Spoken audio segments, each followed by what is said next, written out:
एक कप साधु सोना नहीं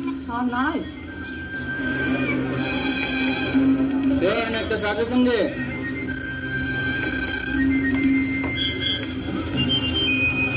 কিরে আমি যে তুই এই সমস্যা আছে না সাদিনে না করে মাদক ব্যবসায়ীর কাছে চাবিছি না আমি তো তোর টিয়া দিতাম না হেন লিখ দিয়া আমনে ট্রেনে গুল্লি মারি তুমি ব্যবসা বিড়াই তো কামা আমনে একটা ব্যবসা বিড়িতে টিয়া দাম আছে বাপ তুই কি করব বাপ তুই একটা সঙ্গ মারু কি হয়েছে তো ঠিক কথাই বলছে মাদক ব্যবসী মেয়ে কোনো মানুষ হলো নাকি মেয়ে আপনার তো সমাজের কি আপনার কাছে চা বিক্রি করবো না এটা ভালো কথা বলছে সমস্ত জিনিস বেচা কিনে বন্ধ করে দেওয়া উচিত সমাজ থেকে আপনারা বৈধ করে দেওয়া উচিত ধন্যবাদ ভাই তোরা এলো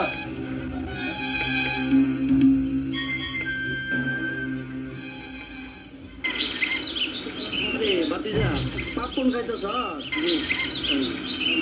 বাজারে যে কাজটা লাগছে কিনে যায় না কাজটার পরে কিছু আর কি শেষে কতটা শুনছি এক মাদক ব্যবসায়ী আর চাইল ব্যবসায়ী ঝগড়া লাগছে চাইল ব্যবসায়ী কইতাছে তোরা মাদক ব্যবসা কর তোদের কাছে চাইল বেচতাম না দেশটা মানে কি হইলো তারা দেশ নষ্ট হয়ে যায় আমার টাকা সম্মানিত এলাকাবাসী আসসালামু আলাইকুম আমি আমাদের এলাকার পক্ষ থেকে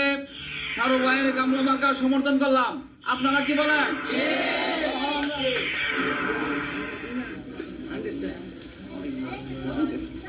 সারু ভাই যেখানে আমরা আছি সেখানে সম্মানিত এলাকাবাসী আসসালামু আলাইকুম আপনারা সকলেই জানেন বিগত দিনে আমাদের এই সারু ভাই কত মেধা এবং দক্ষতার সাথে এলাকার উন্নয়নের পাশাপাশি আপনাদের সেবা করে গেছেন ইনশাআল্লাহ আসছে নির্বাচনে আপনাদের দোয়া এবং রায় পেলে আশা করছি এই এলাকা তিনি উন্নয়নের জোয়ারে ভাসিয়ে দিবেন প্রিয় বন্ধুরা অবশ্য বিগত দিনে তিনি এই এলাকার উন্নয়ন কর্ম প্রায় শেষ করে ফেলতে পারতেন যদি ওনার একমাত্র ছেলেটা দুর্ঘটনা অকাল মৃত্যুবরণ না করতেন এর জন্য দায়ী কেন কেন নাই হ্যালো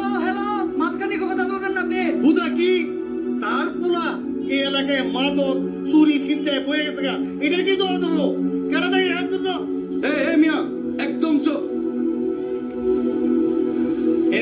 কি বলবো এখানে বলো সম্মানিত এলাকাবাসী আসসালামু আলাইকুম আপনারা হয়তো ভাবতেছেন আমি এই সারু ভাইয়ের বিপক্ষে দলের কোন লোক আসলে আমি তার বিপক্ষে না গত নির্বাচনে যেমন আমি ওনার পাশে থেকে নির্বাচন করছি আমি এখনো তারে ভালোবাসি তবে মুদ্রা কথা হইল আজকে যারা নির্বাচনে দাঁড়াইছেন তার মধ্যে সারু ভাই সবার সেরা কাজেই আমরা চাল সাবানি বাদ দিয়া ধান সাবানি আনতে চাই না বড় দুঃখের সঙ্গে জানাচ্ছি ওনারে বড় কষ্ট কইরা চেষ্টা কইরা আমরা পাস করাইছিলাম শুধু একটাই কারণ সেটা হইল আমাদের এলাকা থেকে মাদক মুক্ত করার জন্য তবে আমি যখন দেখতে পাইলাম ওনার একমাত্র ছেলে সুন্দর হোসেন প্রায়ই কুখ্যাত মাদক ব্যবসায়ী হীরা এবং লিলির বাসাতে মোটর সাইকেল নিয়ে আসা যাওয়া করে আমি এই কথা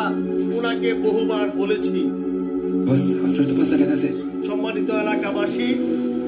শুধু বলেই নাই সে কুখ্যাত মাদক ব্যবসায়ী হীরারে উচ্ছেদের আবেদন নিয়ে যেদিন আমি ওনার অফিসে প্রবেশ করলাম ঢুকলাম বাইরেবার পথে দেখি সেই কুখ্যাত হীরা কিয়া বড় দুই বোয়াল মাছ দিয়া ওনার অফিসে ঢুকছেন এলাকাবাসী ওই দিন রাত্রেই আমার বাড়িতে পুলিশ ঢুকে আমার ঘরে নাকি মাদক পাওয়া গেছে আমারে অ্যারেস্ট করা হয় আমি নাকি মাদকের ব্যবসা করি আমারে চালান করে দেওয়া হয় জেলখানায় এই কিছুদিন আগে আমি জামিনে মুক্তি পাই এসে শুনলাম ওনার একমাত্র আদরের সন্তান সুন্দর হোসেন অতিরিক্ত ড্রাগ এডিক্ট হইয়া মাদকে আসক্ত হইয়া বেপরোয়া মোটরসাইকেল চালাতে গিয়া রোড অ্যাক্সিডেন্টে মারা যায়। এর জন্য আমি ওনার সকলের কাছে আমি ক্ষমা চেয়ে নিচ্ছি এবং সকলকেই এলাকাবাসীর পক্ষ থেকে আমি আজকেও এই সারু ভাইয়ের কথা দিতেছি, গেলবার যেভাবে আমরা সকলে এলাকাবাসী মিল্লা যান জীবন মাল সম্মান দিয়া ওনারে পাশ করাইছিলাম, আগামী তো এইবারও তারে আমরা পাশ করামু। তবে ওনাকে আজ এই মুহূর্তে এখান থেকে কথা দেওয়া যাইতেইব মাদকের উনি কি করবেন। ধন্যবাদ। সম্মানিত এলাকাবাসী, আসসালামু আলাইকুম এবং ছোট বড় সবাইকে আমার শুভেচ্ছা। আপনারা হয়তো ভাবছেন আমি রাজুর কথায় অসন্তুষ্ট কিংবা রেগে আছি, আসলেই না। রাজুকে আমি ভালো করেই চিনি এবং জানি, এবং সে যে কথাগুলি বলেছে একেবারে অমূলক নয়। রাজু আমাকে এই কথাগুলি বলতে গিয়ে এলাকার মানুষের সবার চোখে আঙুল দিয়ে দেখিয়ে দিয়েছে মাদকের বিরুদ্ধে সামান্য চেষ্টা। এই চেষ্টাটুকু যদি আমরা করতে পারি তাহলে এখনো সময় আছে, অনেক তাজা তাজা প্রাণ আমরা বাঁচাতে পারব। শুধু আমার ছেলেই নয়, এই মাদকের যুবক কেড়ে নিয়েছে অনেক অনেক যুবকের প্রাণ। এই চেষ্টাটুকু যদি আমরা করতে পারি তাহলে অনেক যুব সমাজকে আমরা বাঁচাতে পারব। শুধু আমার ছেলেই নয়, এই মাদকের যুবক থেকে রেহাই পাই নিয়ে অনেক প্রাণ, অনেক যুব সমাজরা এই মাদকের টাকার জন্য করছে চুরি চিন্তার মতো খারাপ কাজ। শুধু তাই না, মানুষ খুন করতে দ্বিধাবোধ করছে না। দেয়ালের জন্য আমাদের পিঠ থেকে গেছে, এখনই চেষ্টা করতে হবে আমাদের সামনে কিছু করার। প্রিয় এলাকাবাসী, আপনারা আমাকে ভোট দেন আর না দেন, আমি পাস করি আর ফেল করি, মাদক আজকে থেকেই বন্ধের চেষ্টা করতে হবে। মাদক একদিনের জন্য না, আপনারা কি বলেন? প্রশাসন ভাইদেরকে বলছি, আপনারা সহযোগিতা করুন সুন্দর একটি দেশ গড়ার লক্ষ্যে। আর মাদক ব্যবসায়ী ভাইদেরকে বলছি, চলুন আপনারা মাদক ব্যবসা বন্ধ করুন, আমরা আপনাদেরকে সহযোগিতা করব। আসুন আমরা মাদক বন্ধ করি এবং সুষ্ঠু সুন্দর একটা দেশ গড়ি। সারু ভাই তুমি এগিয়ে চলো।